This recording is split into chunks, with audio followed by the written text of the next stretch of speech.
ముక్తికి కావలసిన అర్హతని కల్పించేవాడెవడో అతను భైరవుడు.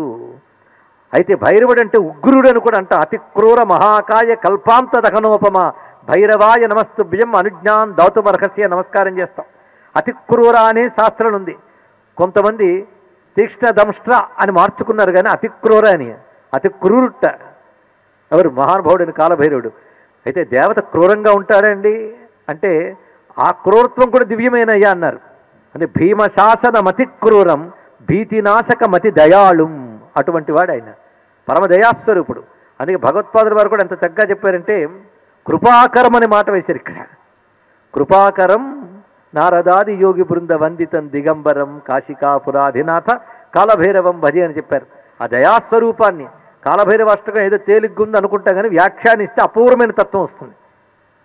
అలా వ్యాఖ్యానించే సందర్భాలు ఉన్నాయి కానీ ప్రస్తుతానికి అది ప్రస్తుతం కనుక దాని జోలికి వెళ్ళట్లేదు. కానీ ఆ స్తోత్రాన్ని తేలిక దృష్టితో చూడొద్దు అని చెప్పడం కోసం కాలభైరవుడిని ఒక్కసారి స్మరించుకున్నాం. ఆ తర్వాత గంగమ్మను ఆయన చేసిన స్తోత్రములు చాలా చాలా మనకు గోచరిస్తాయి. 2 రకాల స్తోత్రాలు ఉన్నాయి. ప్రధానంగా ప్రతివారికి నిన్న మనం చెప్పుకున్నటువంటి దేవి సురేశ్వరి భగవతి గంగే త్రిభువన తారిణి తరళ తరంగే శంకరమౌళి విహారిణి విమలే మమ అతిరాస్తాం తవ పదకమలే భాగీరథి సుఖదాయిని మాత తవ గుణ మహిమా నిగమే ఖ్యాత. వేదమునందు కొన్ని నదుల గురించి ప్రస్తావన చేశారు. అంటే ఆ నదీ తీరాల్లోనే వేద సంస్కృతి వెలసిల్లింది అని చెప్పవచ్చు. అంతేగాని ఎవరు ఆర్యులని వారు పై దేశముల నుంచి దండయాత్ర చేసి భారతదేశానికి వచ్చారని దుష్టకల్పన కాదు. ఈ దేశంలోనే వేదధర్మం ఉద్భవించింది అనడానికి కారణం వేదములందు ప్రస్తావించబడిన నదులన్నీ ఈ దేశానివే. అది తెలుసుకోండి. ఇమం మే గంగే అని ప్రారంభమవుతున్న మంత్రంలో మొదటి గంగే. అందుకే తవ గుణ మహిమా నిగమే ఖ్యాత. ఒక్క మాట ఆధారంగా వేదముల యందు గంగా ప్రస్తావన మనకి చేస్తున్నారు. అది గంగా స్తోత్ర వ్యాఖ్యానం చేస్తే గంగా తత్వం అంతా ఉంటుందండి అందులో. అసలు అది వింటూ ఉంటేనే గంగ తరంగాలతో పరవళ్ళు తొక్కుతూ వస్తున్న ఒక ప్రవాహ సౌందర్యం కనబడుతుంది ఆ స్తోత్రంలో. శంకరుల రచనలో అక్షరములు భావములతో పాటు ఆయన ఎంచుకున్న ఛందస్సు, ఆ ఛందస్సుకి ఎంత గొప్పతనం అంటే కొంతకాలం క్రితం ఒక ప్రయోగం జరిగింది విదేశంలో. టోనోస్కోప్ అయిన పరికరంతో శబ్దము ఆకారం తీసుకుంటుంది అని వాళ్ళు పరిశోధించి తెలుసుకున్నారు. దాన్ని ఆధారంగా తీసుకునే మనకు మంత్రం యంత్రం అని 2 ఉన్నాయన్న విషయం వాళ్ళకి ఇంకా తెలియలేదు. ఆ పరికరంతో ఏం చేశారంటే అది ఇంకా ఈ పరికరం పూర్తి సాఫిస్టికేటెడ్ కాక ముందు దశలో ఒక యూనివర్సిటీలో ఒక సైంటిస్ట్ పరిశోధన చేస్తున్నప్పుడు ఒక సున్నితమైన పరికరానికి ఒక పెన్సిల్ నీడిల్ పెట్టి ఏదైనా శబ్దం చేయమన్నారు. ఆ శబ్దానికి అది వైబ్రేట్ అవుతూ కదులుతూ ఉంటే ఒక ఆకృతి ఏర్పడుతుందట. ఏవేవో చదువుతున్నారు, పిచ్చి పిచ్చి ఆకృతులు వస్తున్నాయి. అక్కడ చదువుకుంటున్న ఒక భారతీయ సంతతికి చెందిన వాడిని పిలిచి మీ దేశంలో సంస్కృత భాష చాలా గొప్పది, దానిలో ఏదైనా వేదం కానీ మంత్రం కానీ చెప్పన్నాడు. అవేవి నేను చదువుకోలేదు కానీ నాకు శ్లోకం తెలిసన్నాడు, స్తోత్రం అష్టకం తెలిసింది.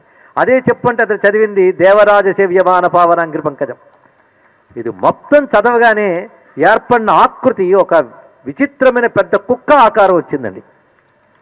అంటే ఛందస్సు గొప్పతనం ఇక్కడ చెప్పడం కోసం, ఛందస్సు అంటున్నప్పుడు వచ్చేటువంటి ఉచ్చారణ వల్ల ఒక దేవతాకృతి ఏర్పడుతుంది. అది మన కంటికి కనబడదు.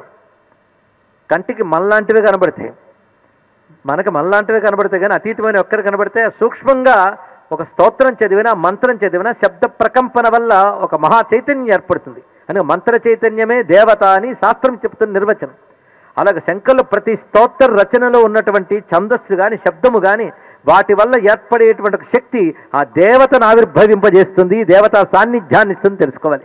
ఇది శంకరుల స్తోత్రవాంగ్మయంపై వ్యాఖ్యానానికి అవకాశం ఉన్న వాక్యమని చెప్పడం జరుగుతుంది. ఇక్కడ ఒకవైపు భావం, ఒకవైపు అక్షర విన్యాసం, మూడో వైపు మంత్ర సంకేతములు, యంత్ర రహస్యాలు, వీటితో పాటు దేవతా తత్వావిష్కారం జరుగుతుంది.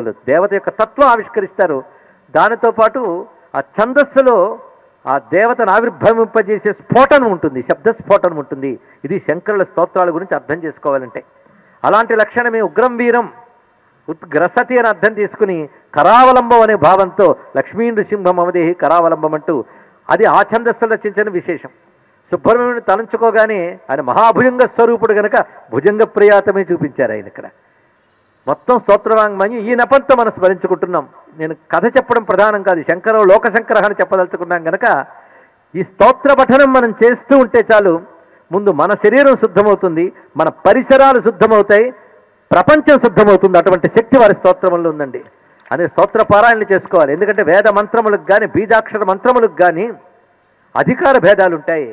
ఎవరికి వారు ఎలా పెడితే ఎలా ఎప్పటికెప్పుడు చేసేవి కావు. మంత్రములు తంత్రములు గురువు దీక్షా పద్ధతి అవసరం. కానీ స్తోత్రములకు అంత నియమాలు లేవు. నేను అసలు నియమాలు లేవనలేదు, అంత నియమాలు లేవన్నాం. అది కొంచెం పవిత్రంగా భారతీయులు భావించే తావన్మాత్ర శుచి అయిన స్వీకరించి భగవన్నామములు స్మరించుకొని స్తోత్రం చదివితే తన మంత్ర అనుష్ఠాన ఫలం స్తోత్రం వల్ల ఇస్తున్నారు. అపార కరుణాస్వరూపుడు కాకపోతే ఎవరండి పని చేయగలరు? ఒక దీక్ష స్వీకరించి అనుష్ఠించితే గాని లభ్యం కాని సత్ఫలాలు స్తోత్రం ద్వారా చిన్నపాటి నియమాలతోనే పొందవచ్చు అని ఏర్పరిచిన వారు వ్యాసుడి తర్వాత శంకరులే అని పురాణాల్లో అన్ని స్తోత్రాలు కనబడతాయి. ఏమిటయ్యా అంటే వేదమునందు సరైన అధికారం ఉన్నవారు మాత్రమే చెయ్యవలసినటువంటి మంత్ర సూక్తములు తన నియమములు లేని వారు కూడా ఫలితం పొందడం కోసమే స్తోత్ర రూపంలో దించాడు మహానుభావుడు వ్యాసుడు వారు. అందుకే కృపయామునినా కృతం అన్నారు శాస్త్రంలో. మళ్ళీ అలాంటి అపార కారుణ్యం వ్యాసుని తరువాత శంకరులే అని. వ్యాసుని తర్వాత అంటే స్థానం తర్వాత కాదు, స్థానం మాత్రం సమాన స్థానమే, కాలం తర్వాతది అన్నాం ఇక్కడ. అందుకే వ్యాస శంకరులు మనకి ఇచ్చిన గొప్ప అనుగ్రహం ఏంటంటే స్తోత్రవాంగ్మయం. వేదంలో చెప్పబడిన విష్ణు సూక్తాది సూక్తముల యొక్క సారం విష్ణు శాస్త్రంలో ఎలా ఉన్నదో శంకరులు రచించినటువంటి విష్ణు స్తోత్రాలు అలాగే కనబడతాయి. అలా పంచాక్షరి, మృత్యుంజయ, దక్షిణామూర్తి ఇత్యాది మహామంత్ర స్వరూపాలు తత్త స్తోత్రాల్లో నిక్షిప్తం చేశారు. ఇలా అపార స్తోత్రవాంగ్మయం అంతా అపార మంత్రవాంగ్మయం. ఇది గుర్తుపెట్టుకోవాల్సింది. ఎలాగూ స్తోత్రములు వచ్చాయి కనుక సందర్భంలో ఇక్కడ చెప్పుకుంటున్నాం. ఇలా గంగామాతని స్తోత్రం చేశారు. అక్కడ తాగారా అన్నపూర్ణ అనగానే ఎవరికైనా గుర్తొచ్చేది నిత్యానందకరి వరాభయకరి సౌందర్య రత్నాకరి నిర్ధూతాఖిల ఘోర పాపనికరి. కొన్ని చోట్ల పావనకరి అని రాసి ఉంటుంది, అది తప్పు. నిర్ధూతాఖిల ఘోర పాపనికరి, సమస్త పాప సమూహాన్ని తొలగించినది. నిర్ధూతాఖిల ఘోర పాపనికరి ప్రత్యక్ష మాహేశ్వరి ప్రళయేచల వంశపావనకరి కాశీపురాధీశ్వరి భిక్షాందేహి కృపావలంబనకరి మాతా అన్నపూర్ణేశ్వరి. మాతా అన్నపూర్ణేశ్వరి ఇందులో కాశీపురాధీశ్వరి, భిక్షాందేహి కృపావలంబనకరి, మాతా అన్నపూర్ణేశ్వరి. ఈ వాక్యం 8 శ్లోకాల్లో మకుటంగా వస్తుంది ఇక్కడ. అంటే 3వ పాదంలో చివరికి కాశీపురాధీశ్వరి, తర్వాత భిక్షాందేహి. ఈ రెండూ కూడా ప్రతి శ్లోకంలో ఆవృతమవుతుంది. అన్నపూర్ణమ్మ అంటే ఏమిటో అందులో చూపించారు. భవాంకే నిషన్నాం భజామ్యన్నపూర్ణాం అని భుజంగ ప్రయాతంలో 6వ ఏట చెప్పిన మహానుభావుడు అన్నపూర్ణం ఇక్కడ రచించారు. అక్కడ భవాంకే నిషాన్నాం అన్నప్పుడు 6 చక్రములు దాటి మహాపద్మములో భవను యొక్క అంకమునందున్నా అని చూపించారు. అప్పుడే షట్చక్ర విద్య గురించి ఆయన చూపించారు. అక్కడున్న అన్నపూర్ణమ్మ అంటే ఏ తల్లి శ్రీ విద్యాధిష్టాత్రిగా చెప్పబడుతున్నదో మహాత్యపుర సుందరి ఆ స్వరూపమే అన్నపూర్ణ భవాని అనేది ఆయన ప్రతిపాదన చేశారు. అందులో ఆదిక్షాంత సమస్త వర్ణనికరి అంటారు. అందులోనే ఒక్కొక్కటి భావన చేస్తే క్లుప్తంగానే చెప్తాను, వ్యాఖ్యానం చేయట్లేదు. ఈ మధ్య ఒక్క స్తోత్రం వ్యాఖ్యానించాలంటే ఒక పూట ప్రవచనం అయింది.